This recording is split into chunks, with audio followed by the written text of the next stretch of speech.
ఇటు సీఎం పవన్ కళ్యాణ్ చిన్న కుమారుడు ప్రస్తుతం ఆరోగ్యంగా ఉన్నాడు. ఈ విషయాన్ని తెలియజేస్తూ మెగాస్టార్ చిరంజీవి ఓ పోస్ట్ చేశారు.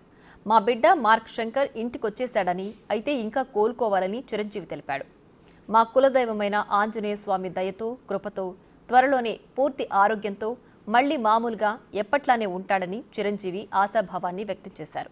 తమ ఇష్టదైవమైన ఆంజనేయ స్వామి ఓ పెద్ద ప్రమాదం నుంచి, ఓ విషాదం నుంచి ఆ పసిబిడ్డను కాపాడి మా కండగా నిలిచాడని మెగాస్టార్ తెలిపారు.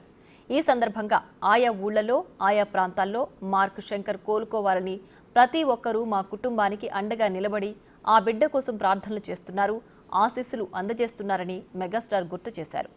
తన తరపున, తమ్ముడు కళ్యాణ్ బాబు తరపున, మా కుటుంబం 50 మంది తరపున మీ అందరికీ ధన్యవాదాలు తెలియజేస్తున్నానని మెగాస్టార్ ట్వీట్ ద్వారా వెల్లడించారు.